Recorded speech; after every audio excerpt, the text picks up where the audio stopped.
ल ल तपाईले मेरो आवाजले चिनिसक्नु होला म तपाईको प्यारो दीक्षा लामी छाने लुन्डुङ पुन्डुङ परेको मोटो मोटो भएको मोटो मोटो भएको पार्ट 1 तपाईले हेर्नु भएको छ कि छैन कमेन्टमा भन्नु होला। हेरेको छैन भने हेर्नु होला भन्दा भयो। हेरेको छैन भने हेर्नु होला त्यही हो नि। अनि हाम्रो दिवा आज कता गएछ? खोइ दिवै छैन ल। दिवा यो यहाँनिर यहाँको यो पार्ट थाहा छ? यो त थाहा छ नि, म त टेम्पल रन खेलिरहेको छु हैन। कस्तो पातलो बाटो टेम्पल रन खेले जस्तै लाग्यो के मलाई। ए यो बाटोमा जाँदाखेरि चाहिँ अब त्यो क्वाइन कलेक्ट गर्छ नि टेम्पल रनमा त्यस्तै लाग्यो ठ्याक्क। झन्डै लड्नला त्यहाँ ए सानो सानो बाटो साङ्ग्रो बाटो पनि थियो। साङ्ग्रो बाटो अनि घिस्रेर गएको याद छ कि छैन नि अब? ऊ त्यो ठुलो त्रिशूल त्यसको माथि नेपालको झन्डा त्यो मन्दिर हो भित्र त्यसको मन्दिर हुन्छ। मैले त त्यही त्रिशूल भएको ठाउँ चाहिँ मन्दिर भन्थाने थिएँ हैन, तर मन्दिर त त्यो होइन रहेछ के। अब अर्कै रहेछ, काग गुफातिर हो कि काग त गुफा रहेछ है।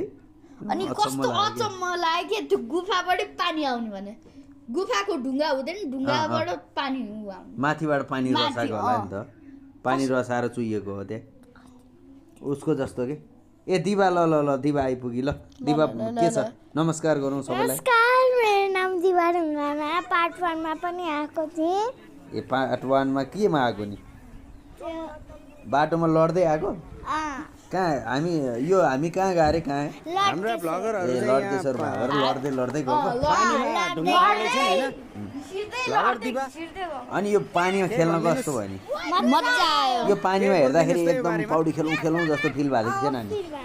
मलाई भएको अनि हामी खेले पनि छ त्यो भिडियो आउँछ हेर्नु है।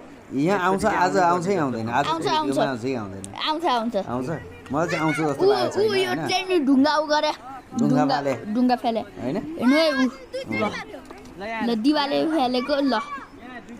कतिचोटि चाहिँ ढुङ्गा माथि पानीमा चाहिँ मैले गर्दा चाहिँ 2 चोटि भयो।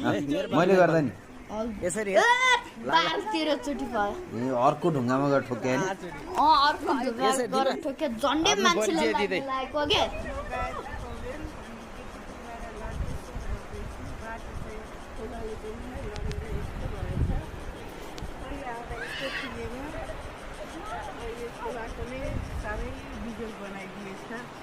लड्केश्वर भगवान की जय।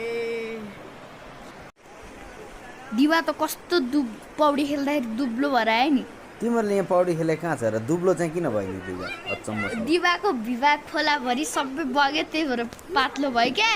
ए अनि यो ठाउँमा चाहिँ यो बाटो बिग्रिया रहेछ है।